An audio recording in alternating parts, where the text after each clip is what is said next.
etika dakwah. Pada pertemuan yang lalu kita sudah membahas pentingnya dakwah dan manfaat-manfaat yang bisa kita peroleh dari dakwah. Mari pada pagi ini kita bahas etika dakwah. Karena kalau kita tidak menerapkan etika yang baik di dalam berdakwah, kita khawatirkan malah counterproductive, tidak mendapatkan hasil dari dakwah kita secara positif, tidak ada respon yang baik dari objek dakwah, orang-orang yang kita dakwahi, tapi malah menimbulkan kebencian dan bahkan mereka bisa menjauh dari kita. Oleh karena itu perlu kita menerapkan etika dakwah atau adab dalam berdakwah. Orang-orang yang beriman kepada Allah dan berperilaku baik dijanjikan oleh Allah, dijanjikan akan mengalami ketentraman dan kebahagiaan dalam hidup, baik di dunia maupun di akhirat. Dan kebahagiaan hidup itu diibaratkan sebagai arena yang terang benderang, sedangkan kekalutan dalam kehidupan digambarkan sebagai arena yang gelap gulita. Agar sebanyak mungkin manusia mengikuti jalan menuju ke kebahagiaan itu, Allah menugasi para nabi untuk mengajak atau mendakwahi umatnya agar mereka bisa dientaskan dari kegelapan menuju ke arena yang terang, atau agar mereka bisa terhindar dari kesengsaraan, kemungkinan besok tinggal di neraka, supaya mereka bisa hidup bahagia tinggal di surga. Kegiatan para nabi untuk mengajak atau berdakwah menuju kebahagiaan semacam ini sangat mulia. Setelah mereka meninggal dunia, para pengikutnya dianjurkan untuk mengikuti jejaknya, yaitu mengajak orang-orang lain untuk bersama-sama menempuh jalan menuju ke kebahagiaan hidup. Tentu mengajak ini dengan berpedoman pada kitab Allah, Al-Quran, dan ajaran Nabi Muhammad SAW. Dengan demikian, para pendakwah mereka sebenarnya mewarisi tugas Nabi, bukan mewarisi harta Nabi, tetapi mewarisi tugas Nabi. Para pewaris tugas Nabi dalam berdakwah ini tentu pertama-tama para sahabat. Sebagaimana kita ketahui bahwa setelah Islam itu berkembang, setiap daerah yang ditaklukkan oleh tentara Muslim atau ajakan orang-orang Islam, itu selalu Rasulullah mengirim salah seorang atau beberapa orang sahabat untuk mendidik penduduk setempat agar mereka mengenal Islam.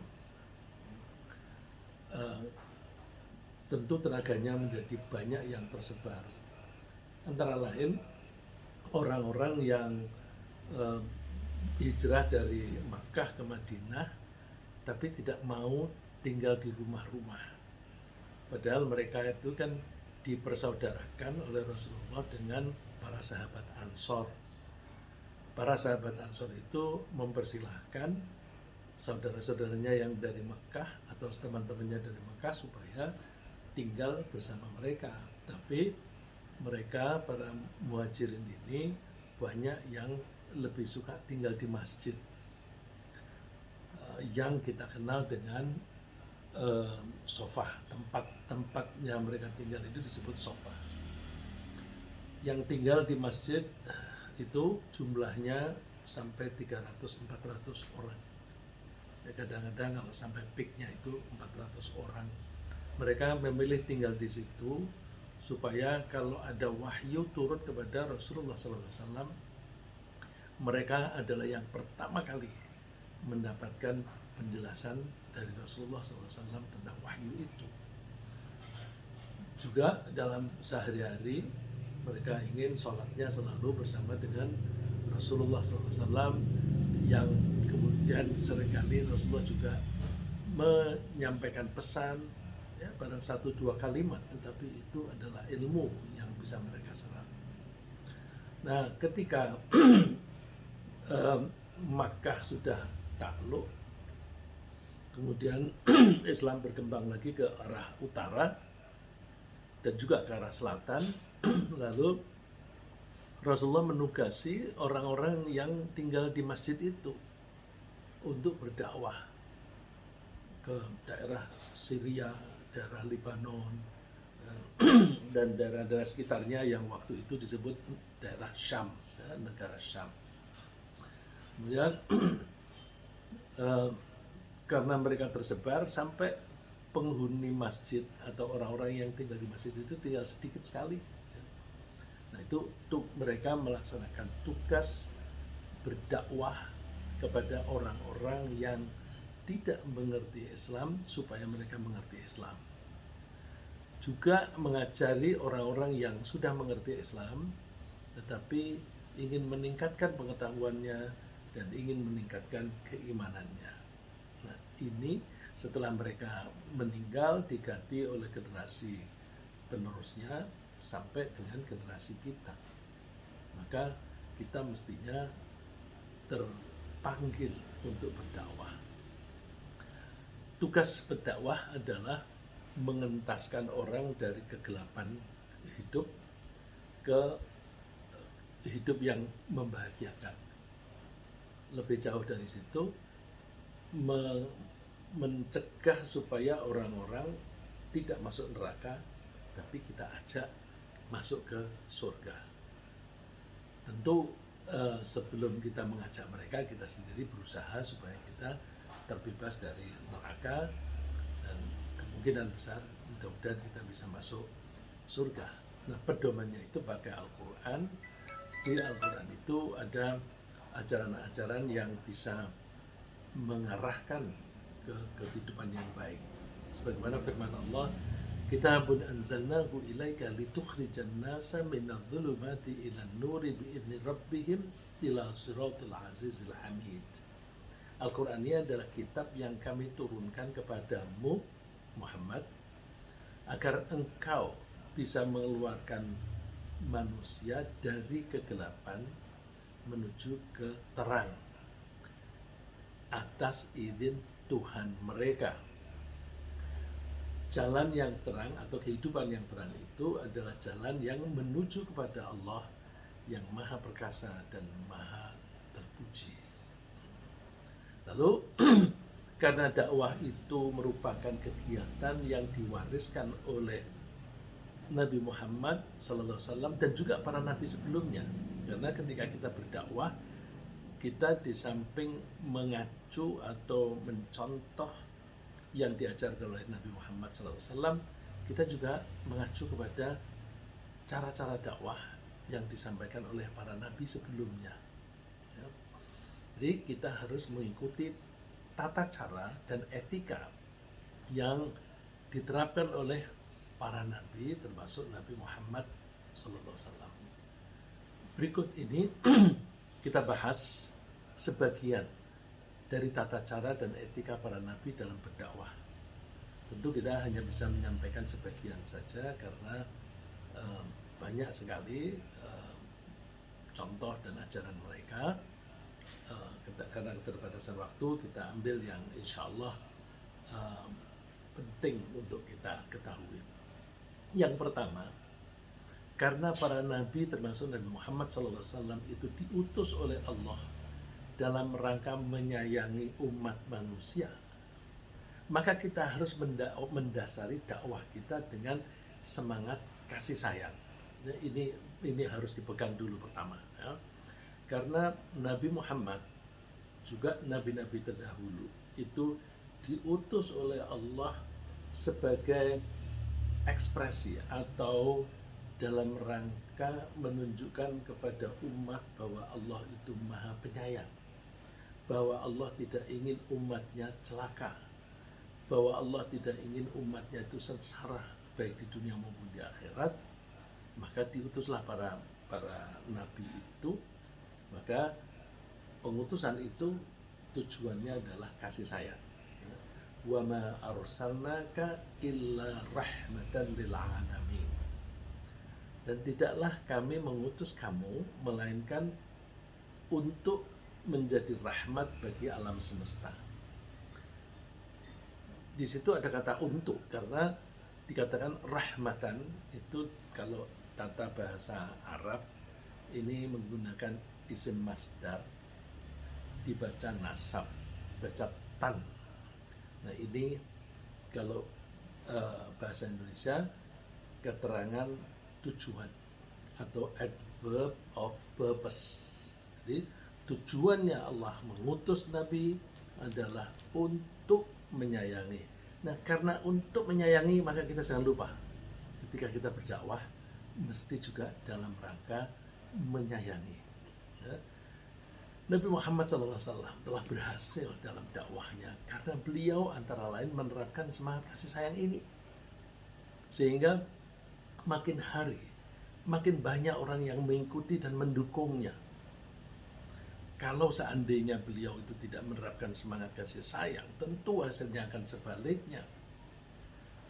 Salah satu ekspresi atau manifestasi kasih sayang adalah kelemah lembutan yang ditunjukkan oleh Nabi Muhammad SAW dalam berkomunikasi dan bergaul. Allah mengungkapkan kelemah lembutan Rasulullah itu di ayat 159 surat Ali Imran. Fabima rahmatin minallahi linta lahum walau kunta faddan ghalidhal qalbi lanfaddu min hawlik. Maka dikarenakan kasih sayang Allah, kamu bersikap lemah lembut kepada mereka, umat Nabi Muhammad maksudnya. Seandainya kamu bersikap keras, lagi berhati kasar, tentulah mereka menjauhkan diri dari sekeliling. Jadi orang-orang yang semula keras pun itu bisa tunduk karena kelemah lembutan Rasulullah SAW. Contoh yang fenomenal di tahap-tahap awal itu ya Umar bin Khattab, orang yang sebelumnya itu sangat keras, sangat bengis, tapi karena kelemah lembutan Rasulullah beliau menjadi lunak. Ya. Jadi akhirnya dia menjadi orang yang tegas, keras, tapi disertai dengan kasih sayang. Itu kehebatan Umar bin Khattab. Juga yang lain, orang-orang yang semula ingin membunuh Nabi Muhammad, begitu mendengar suara Nabi Muhammad, mendengar kelemah lembutannya, lalu tunduk dan mengikuti Nabi Muhammad SAW. Nabi-nabi yang sebelumnya juga begitu. Contohnya misalnya Nabi Musa, itu pun dianjurkan berlemah lembut terhadap Raja Fir'aun yang bengis. Jadi kita itu kepada orang yang bengis saja, kita itu harus lemah lembut. Apalagi kepada orang yang tidak bengis. Ya janganlah kita itu bentak-bentak orang. Ya. Nabi Musa diperintahkan oleh Allah untuk berbicara lemah lembut terhadap Fir'aun dengan harapan agar Fir'aun bisa menerima ajaran Allah dan mau takut kepada Allah. Karena dia tidak takut kepada Allah, tidak ada yang ditakuti, maka dia merasa tidak ada risiko apapun yang dia lakukan. Karena merasa tidak ada risiko, maka dia berbuat semena-mena. Perintah Allah kepada Nabi Musa dan kakaknya Nabi Harun, idhaba ila fir'auna innahu tagha faqula lahu qawlan layyinan la'allahu yatadhakkaru aw yakhsha. Silakan kamu berdua pergi ke Fir'aun, karena Fir'aun itu orang yang melampaui batas. Ya, zalimnya itu luar biasa melampaui batas, karena setiap bayi laki-laki dari Bani Israel harus dibunuh hidup-hidup. Terus diperintahkan Firaun dan Nabi Musa dan Nabi Harun, faqula lahu qawlan layyina, berkatalah kamu berdua kepada Firaun dengan kata-kata yang lembut, yang lunak, la'allahu yatadzakkaru aw yakhsha, agar dia mau mengambil pelajaran, mau ingat kepada Allah dan mau takut kepada Allah sebagai Tuhan alam semesta. Nah, agar bisa menjaga semangat kasih sayang tanpa putus asa dan tanpa kesalahan ketika menerima respon buruk dari orang-orang yang didakwai. Jadi maksud saya itu gini, kadang-kadang kita berdakwah lalu respon orang itu kasar. Nah, kalau kita itu tidak berjiwa yang tenang, maka kita akan cenderung merespon dengan kasar juga. Ya, habis dia saya nasihati tapi malah bentak-bentak, aku balas bentak. Nah, bukan begitu. Kita itu harus tetap tenang dengan hati yang lunak. Ya. Saya ulang, agar bisa menjaga semangat kasih sayang tanpa putus asa dan tanpa kesalahan, tanpa kekesalan, tanpa putus asa dan tanpa kekesalan. Ketika menerima respon buruk dari orang-orang yang didakwahi, kita dianjurkan oleh Allah untuk mudah memaafkan mereka dan bahkan memohonkan ampunan kepada Allah untuk mereka. Ketika akan mengambil keputusan yang berkaitan dengan kepentingan bersama, maksudnya itu kalau pendakwah itu mengajak orang untuk mengambil keputusan bersama untuk kepentingan bersama, maka sebaiknya para pendakwah itu mengajak mereka berpartisipasi di dalam musyawarah supaya mereka merasa ikut dilibatkan, ikut merumuskan apa-apa yang akan diberlakukan kepada mereka. Nah, setelah para pendakwah itu suka memaafkan dan selalu mengajak musyawarah, kemudian pendakwah sebaiknya bertawakal, berserah diri kepada Allah tentang apa yang akan menjadi hasil dari dakwah itu. Coba, meskipun orang-orang yang didakwah itu menjawabnya dengan ketus, dengan kata-kata kasar, dan bahkan mungkin dengan maki-makian, tapi pendakwah dalam hal ini dicontohkan oleh Nabi, itu diperintahkan oleh Allah, fa'fu anhum wastaghfir lahum, maafkanlah mereka dan ampunilah mereka, wasyawirhum fil amr, ajaklah mereka bermusyawarah dalam urusan yang melibatkan mereka, yang akan menimpa mereka. Setelah itu, fa idza azamta fatawakkal 'ala Allah, ketika kamu mempunyai keinginan yang kuat, laksanakan sambil bertawakal kepada Allah. Innallaha yuhibbul mutawakkilin. Sungguh Allah suka kepada orang-orang yang bertawakal. Bertawakal ini penting karena kalau kita mengajak orang untuk kebaikan, ternyata setelah berkali-kali belum berhasil, itu suka-suka kita kesal atau bahkan putus asa. Nah, supaya tidak kesal dan tidak putus asa, serahkan pada Allah. Ya sudah, saya kan sudah menyampaikan apa yang menjadi kewajiban saya.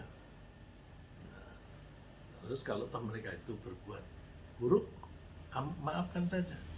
Seperti yang dicontohkan oleh Rasulullah SAW ketika beliau ingin mengajak orang-orang Taif. Taif itu kota yang tidak terlalu jauh dari Makkah.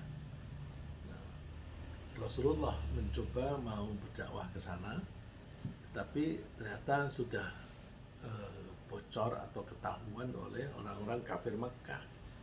Lalu orang-orang kafir Makkah mendahului, lalu menemui tokoh-tokoh di Taif bahwa kalau ada orang namanya Muhammad, jangan digubris, dia orang gila. Jadi sudah ditanamkan dulu bahwa dia tuh orang yang gila, yang ajakannya itu tidak masuk akal. Nah, karena sudah ada informasi yang menyesatkan semacam itu, lalu orang-orang Taif mengerahkan anak-anak muda untuk melempari Nabi Muhammad. Jadi Rasulullah baru akan masuk ke kota Taif sudah dilempari oleh anak-anak muda sampai berdarah. Tapi apakah Nabi Muhammad marah? Waktu itu lalu Nabi Muhammad dihampiri oleh malaikat Jibril. Engkau menghendaki apa yang saya lakukan? Apakah perlu saya mengangkat gunung ini lalu saya robohkan? Ya, artinya didatangkan gempa bumi dari gunung yang kemudian longsor menimpa mereka. Nabi Muhammad mengatakan enggak usah.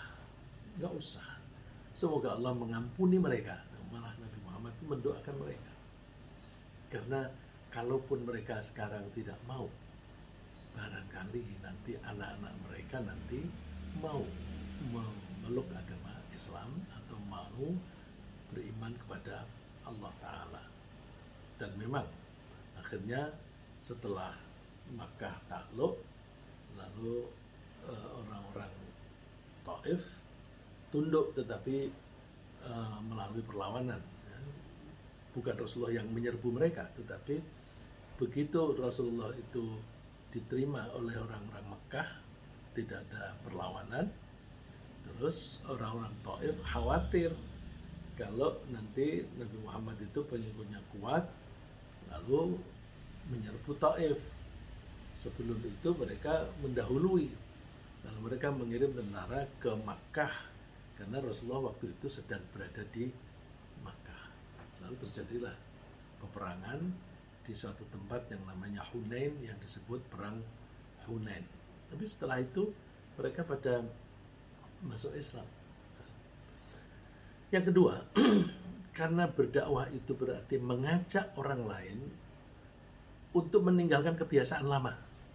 Karena yang didakwah itu kan orang-orang yang sekarang ini kafir misalnya, atau mengaku beriman tetapi belum sholat dan sebagainya. Kebiasaannya kan tidak sholat. Kemudian kalau kita berdakwah, berarti kan sama dengan kita itu ingin mereka mengubah kebiasaan. Biasanya bangun siang jam 7, terus kita ajak untuk sholat, berarti kita menyuruh mereka mengubah kebiasaan itu, bangunnya jam 3:30 atau jam 3 gitu. Ini kan mengubah kebiasaan itu kan sulit. Jangankan kebiasaan yang ada kaitannya dengan keyakinan dan keimanan, kebiasaan yang fisik rutin saja itu sulit. Kebiasaan bangunnya jam 7 disuruh bangun jam 4 misalnya gitu, atau bangun jam 3:30. Kebiasaannya itu santai-santai ketika istirahat kerja, terus disuruh istirahat kerja sambil sholat. Nah, itu kan sulit. Apalagi kebiasaannya itu mereka tuh pelit, tidak mau berbagi, kemudian disuruh menyisihkan sebagian hartanya untuk orang lain. Itu berat sekali. Ya. Oleh karena itu, kita mengajak mereka itu untuk memulai melaksanakan Islam itu dari yang mudah-mudah dulu, yang ringan-ringan dulu, agar mereka merasa ringan dalam menerapkan ajaran Allah. Kita mesti menyadari bahwa meninggalkan kebiasaan lama untuk memulai kebiasaan baru pasti akan menghadapi banyak kesulitan, terutama jika kebiasaan lama itu menyebabkan kecanduan, seperti misalnya biasanya minum minuman keras, biasanya merokok dan sebagainya. Itu untuk meninggalkan kegiatan-kegiatan yang menimbulkan kecanduan itu sulit sekali. Maka kita mengajak mereka memulai pembiasaan, ya, pembiasaan. Jadi pembiasaan itu membuat habit baru, namanya habitation. Membiasakan diri dengan kebiasaan baru dengan cara bertahap. Rasulullah sendiri berpesan kepada setiap sahabat yang beliau kirim untuk berdakwah ke daerah baru agar para pedai ini memberi kemudahan kepada mereka. Nah, tadi saya sebutkan setiap Rasulullah itu diterima di suatu daerah, ajarannya diterima atau mereka tidak lagi melawan, Rasulullah selalu mengirim guru ke daerah itu. Nah, setiap kali mengirim guru itu selalu dipesan yassiru wala tu'assiru wabashiru wala tunaffiru. Mudahkanlah, make everything easy, make matters easy. Buatlah segala sesuatu itu mudah untuk mereka. Jangan kamu mempersulit.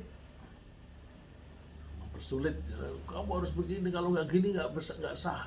Kamu kalau misalnya sholat harus begini, kalau nggak begini nanti kamu tidak diterima. Udahlah, pertama-tama itu apa bisanya, ya. Apa yang bisa itu disuruh melakukan yang itu aja, ya. Supaya gampang, jangan dipersulit. Wabashiru, dan gembirakanlah mereka. Wala tunaffiru, jangan kamu membuat orang lari dari Islam. Jadi kalau orang dibuat takut, ya lari. Misalnya orang sudah mau ke masjid, udah makin dirangkul lah. Terus dibilang, kamu sholat dengan cara begitu, kamu kira diterima. Itu gak diterima, itu masuk neraka kamu. Loh, kok dia baru kenal masjid sudah ditakut-takutin neraka. Jadi mempersulit. Udahlah, dipermudah gitu ya. Allah sendiri juga menawarkan kemudahan kepada kita, ya. Coba sebelum saya lanjutkan dengan cara-cara Allah memberi kita kemudahan. Pernah ada seorang ibu-ibu itu mengeluh, suaminya itu sudah 14 tahun memeluk Islam, tetapi tidak pernah sholat. Anaknya pada sholat, tapi ini suaminya tidak mau sholat. Kemudian saya diundang ke sana. Ternyata memang sulit dia untuk mengucapkan bahasa Arab. Nah, karena bahasa dia itu bahasa yang ngomong bahasa Indonesia aja juga sulit. Karena memang bahasanya begitu. Misalnya di bahasa dia itu tidak ada huruf L. L berubah menjadi R. Jadi kalau bilang dolar, mereka bilangnya dolar gitu.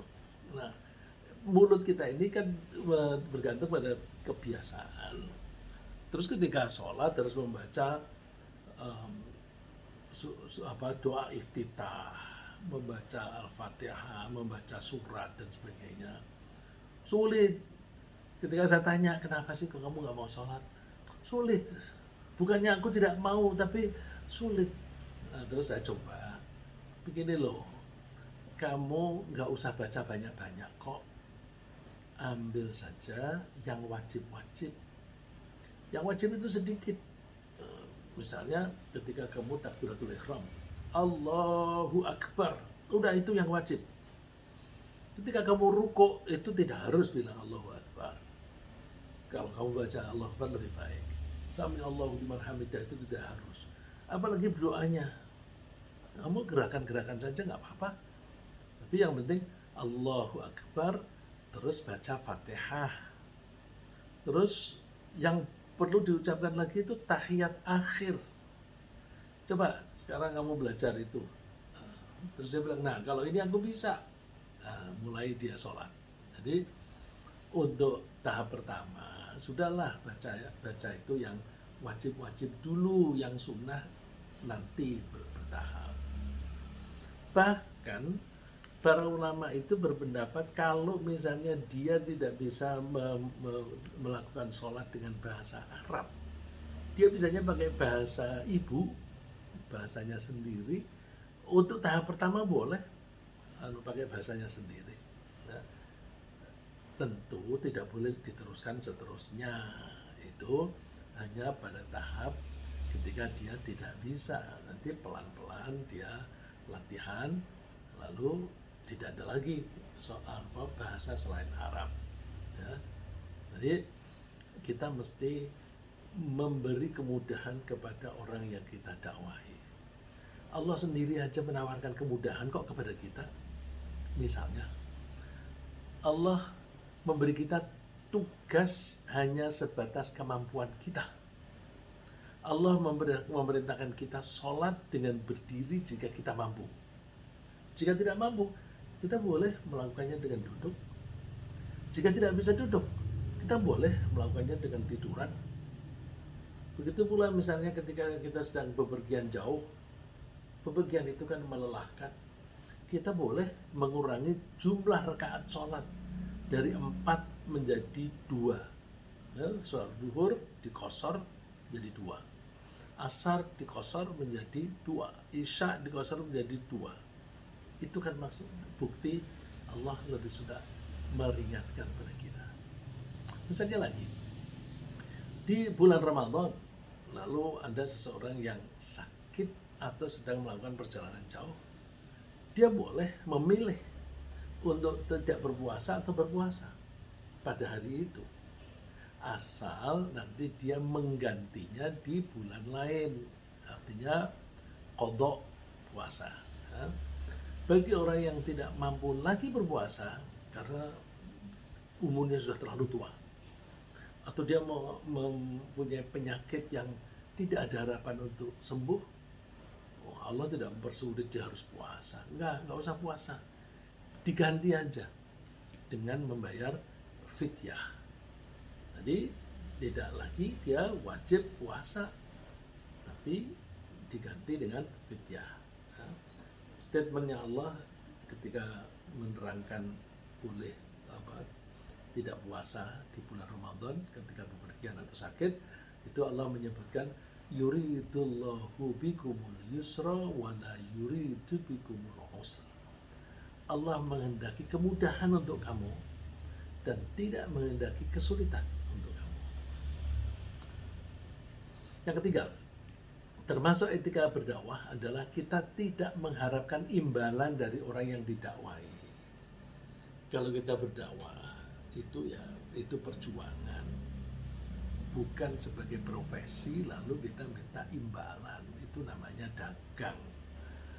Bukan berdakwah tapi tukang pidato, tukang ceramah. Ya. Bukan berdakwah tapi tukang. Karena apa? Pakai imbalan. Kalau kita melakukan suatu kegiatan untuk imbalan, itu namanya profession. Jadi dakwah jangan dijadikan profesi. Artinya dakwah jangan dijadikan sebagai sarana untuk mencari duit. Kita berdakwah hanya dalam rangka melaksanakan tugas dari Allah. Dan karena itu kita melakukannya hanya dalam rangka mencari ridho Allah. Coba semua nabi itu menyatakan itu eksplisit. Ya. Antara lain kepada Nabi Muhammad, Allah menganjurkan, qul la as'alukum alaihi ajran illa al-mawaddata fil qurba. Katakan Muhammad, aku tidak minta kepadamu suatu upah pun atas seruanku kecuali saya mengharapkan kasih sayang dalam kekeluargaan. Jadi aku ingin kita berkeluarga. Ya kalau ada orang jahat, kemudian kita dakwahi supaya tidak jahat, itu kan menjadi teman. Gitu. Kalau kita mengajak teman yang asalnya itu dia tidak ke masjid, terus kita ajak terus dia mau ke masjid, kan lalu berteman, menjadi akrab, menjadi saling menyayangi. Wa may yaqtarif hasanatan nazid lahu fiha husna. Siapa yang mengerjakan kebaikan akan kami tambahkan baginya kebaikan pada kebaikannya itu. Artinya pahalanya dilipat gandakan. Soal pahala dakwah di pertemuan yang lalu sudah kita bahas. Tentu upah atau imbalan dakwah itu akan memberatkan objek dakwah. terutama mereka yang tidak memiliki dana yang cukup sehingga mereka terpaksa berhutang. Jadi dipungut sampai utang. Ini saya mendengar ada di suatu tempat ya, pengajian di musola, terus didaftar siapa yang ikut pengajian, terus diwajibkan setiap bulan iuran. Nah, saya mendengar bahwa kalaupun tidak hadir mereka tetap ditagih, padahal orang itu miskin sehingga perlu ngutang-ngutang.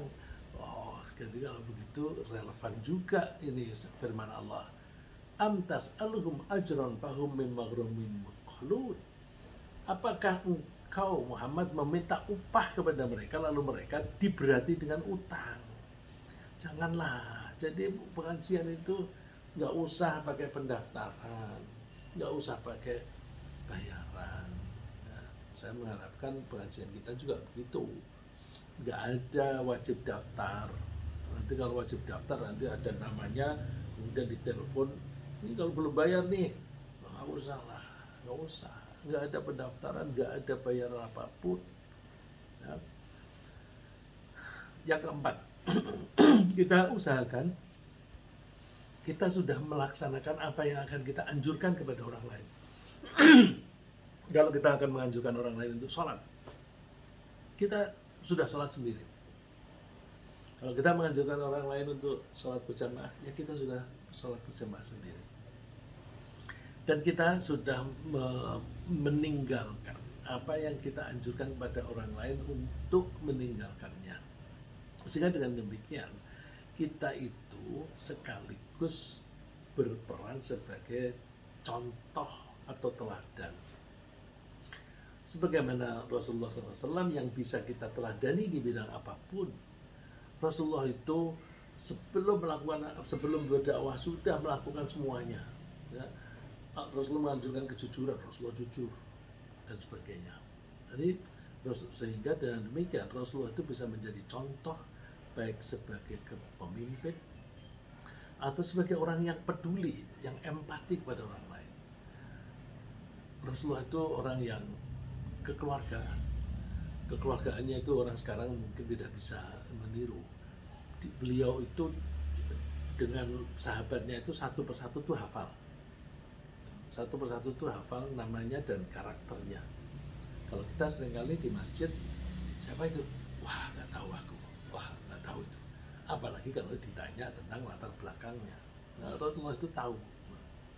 Terus kesantunannya Rasulullah, kesabarannya Rasulullah itu layak ditiru. Sampai digambarkan oleh Allah, laqad kana lakum fi Rasulillahi uswatun hasanatun liman kana yarjullaha wal yawmal akhir wa dzakarallaha katsira.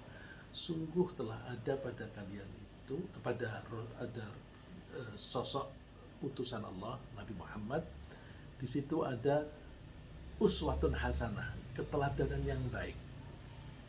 Keteladanan bagi orang yang berharap bisa bertemu dengan Allah dan bisa hidup bahagia di hari akhir nanti. Yang kelima, yang etika yang perlu kita kembangkan, bahwa kandungan yang disampaikan dalam berdakwah itu hendaklah berupa kebijaksanaan,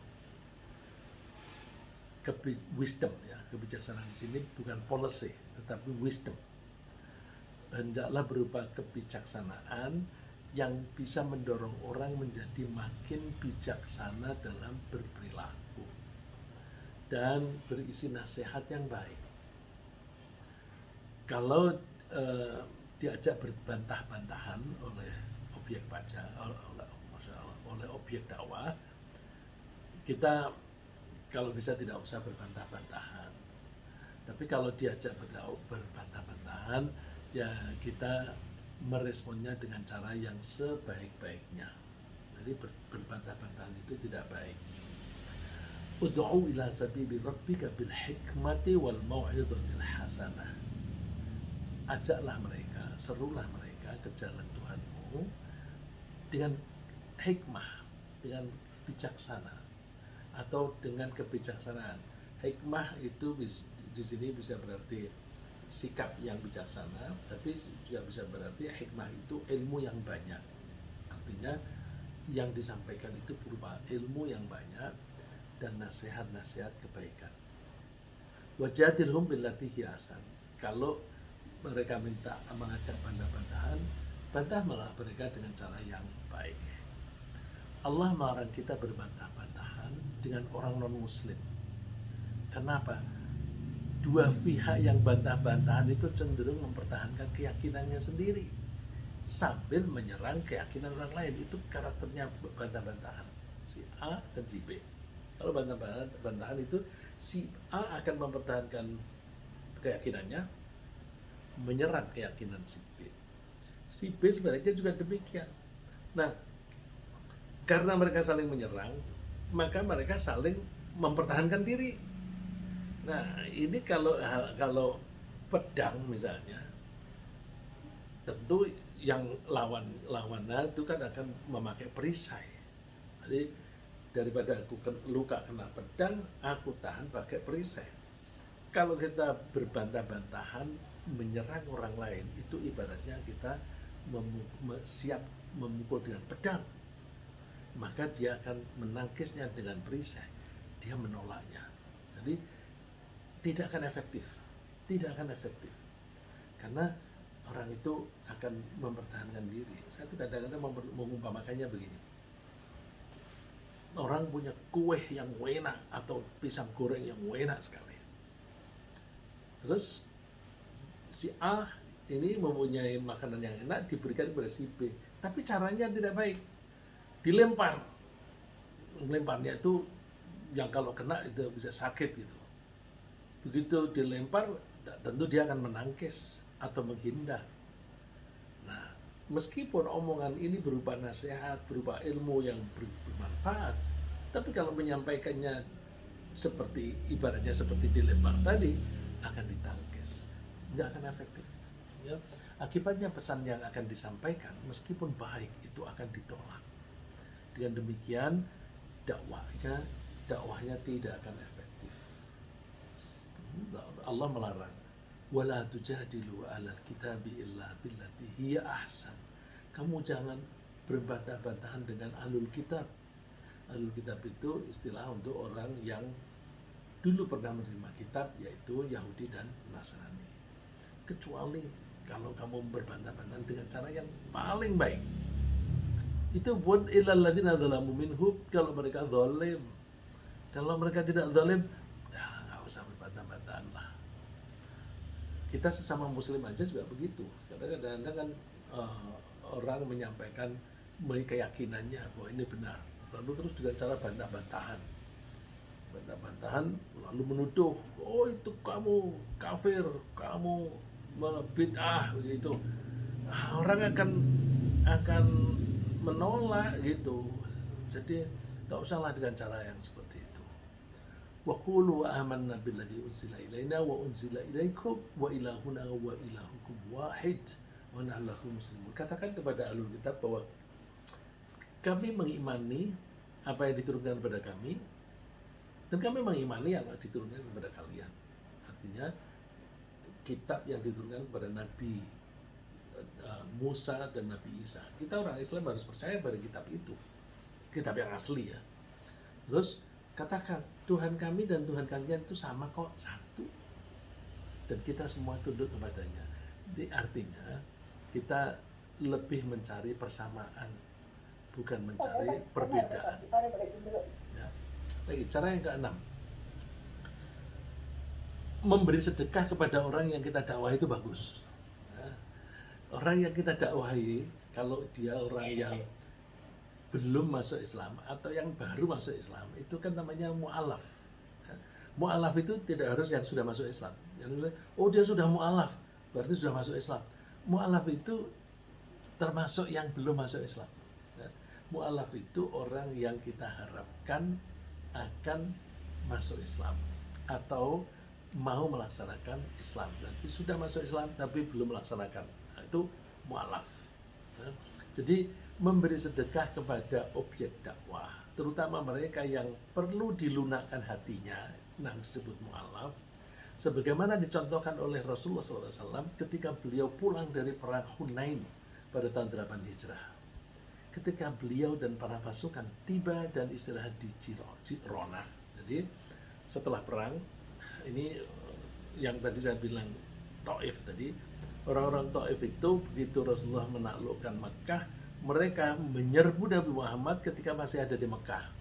Lalu Rasulullah mengerahkan pasukan keluar dari Mekah supaya pertempuran tidak terjadi di dalam kota. Nah, ketika Rasulullah keluar, bertemulah di satu daerah namanya Hunain. Hunain itu lebih dekat ke Mekah daripada ke Taif. Nah, karena perang itu terjadi di Hunain, maka disebut perang Hunain. Nah, komandannya Taif itu anak muda, umur 35, ambisi sekali. Dia memerintahkan tidak boleh ada pasukan yang mundur. Kita harus maju terus. Terus supaya tidak ada keinginan mundur, kita yakinkan bahwa seluruh keluarga kita ikut perang. Jadi para istri dan anak itu harus menyertai suaminya, bapaknya perang. Dan bahwa kalau kamu pulang, kamu tidak ada yang dipulangin, nggak ada hartanya lagi. Semua suruh membawa hartanya, pokoknya semua harta harus dibawa. Nah ini kan konyol. Kalau mereka kalah, langsung itu kekayaannya menjadi rampasan perang. Nah benar, begitu mereka kalah, lalu hartanya dikuasai oleh orang-orang Islam. Lalu dibagi, saat itu lalu ada wahyu supaya 4/5 dari rampasan perang dibagi kepada orang-orang yang terlibat dalam peperangan. Kemudian yang 1/5 diserahkan kepada Allah dan Rasulnya. Nah, diwakili oleh Rasul. Bukan untuk Nabi Muhammad pribadi, tapi untuk dibagi-bagi kepada fakir, miskin, dan sebagainya. Itu ada di surat Al-Anfal. Ya. Jadi Rasulullah mendapatkan bagian 1/5. Nah, bagian Rasulullah itu ribuan unta dan kambing. Ketika pulang dari Hunain sampai di Jirona, lalu ada seorang Badui, ini tokohnya Badui di daerah situ, datang ke situ melihat, wah, itu bagiannya Muhammad. Dia bukan orang Islam. Dia sambil melongo begitu, Rasulullah menangkap. Kamu heran? Apakah kamu heran dengan banyaknya unta itu? Dia menjawab, iya. Rasulullah bilang, itu semuanya untuk kamu. Dia tanya, untuk kami? Untuk saya? Iya, ambil, bawa pulang. Digambarkan banyaknya unta itu penuh di antara dua bukit. Jadi bukit satu dan bukit yang lain, di tengah-tengahnya itu ada tanah kosong, datar, itu isinya ratusan unta. Itu suruh bawa pulang, udah bawa pulang. Dia hampir nggak percaya, bener dibawa pulang. Nah, terus sampai di kampungnya, dia bilang, aku ketemu manusia yang paling mulia. Dia memberi aku sampai aku tidak takut miskin, saking banyaknya. Ayo, kamu semuanya masuk Islam. Terus dia mengajak penduduk kampung itu semuanya masuk Islam.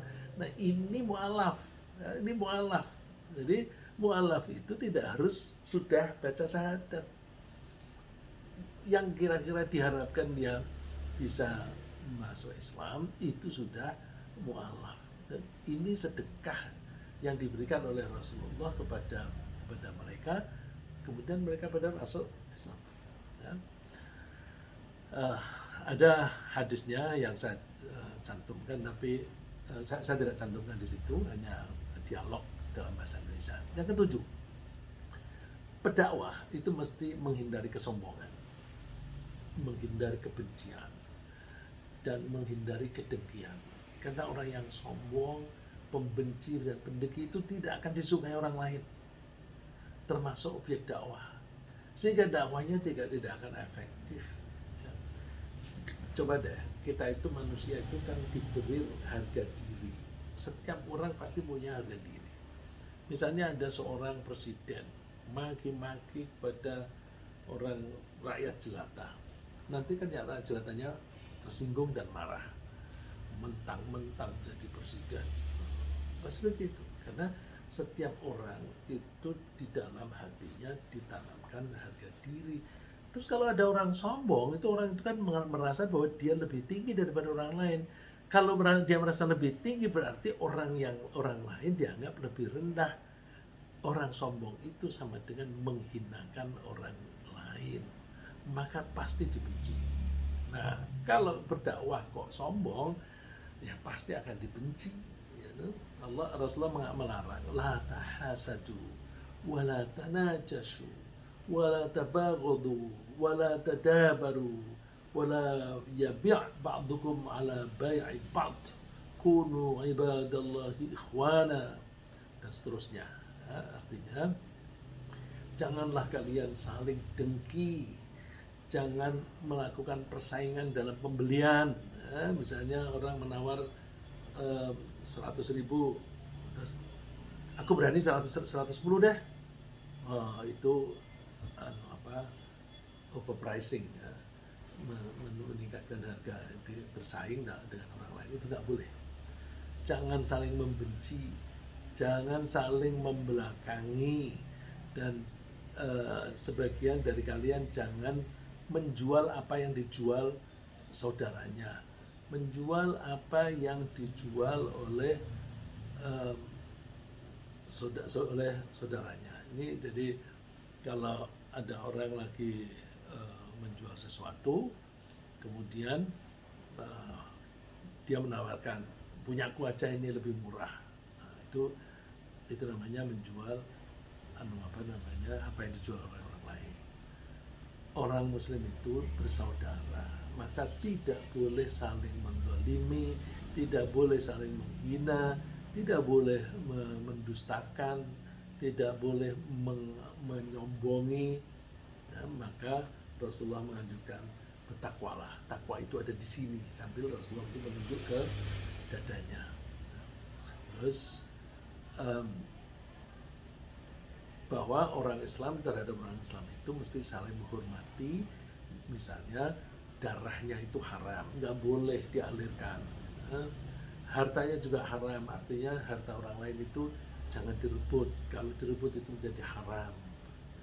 Hartanya, kehormatannya juga begitu. Jangan sampai kehormatan orang itu direbut, dihinakan. Apalagi misalnya dihinakan di hadapan orang banyak. Jangan. Yang kedelapan, pendakwah tidak boleh maki-maki atau mengolok-olok agama orang lain, karena hal itu bisa mendorong mereka membalas maki-maki Islam atau bahkan maki-maki Allah. Jadi nggak usah kita nyinggung-nyinggung agama orang lain, bukan karena kita itu lemah, enggak, memang tidak boleh. Allah melarang, wala tasubbul ladzina yad'una min dunillahi fayasubbullaha adwan bighairi ilm. Janganlah kamu memaki sembahan yang mereka sembah selain Allah, karena mereka nanti akan maki-maki Allah dengan melampaui batas tanpa pengetahuan. Nah, kenapa mereka akan membalas? Ya, kadzalika zayyana likulli ummatin amalahum. Karena setiap orang itu merasa apa yang mereka lakukan itu baik. Kan setiap orang itu ketika akan melakukan sesuatu kan sudah ditimbang-timbang. Setelah ditimbang-timbang, lalu mereka menganggap, ini baiknya ini. Lalu mereka membiasakan itu. Nah, kalau mereka menganggap baik, kemudian dimaki-maki, balas maki-maki.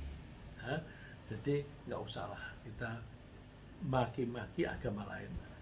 Bukan hanya maki-maki agama lain, maki-maki orang yang bermadhab berbeda itu juga jangan.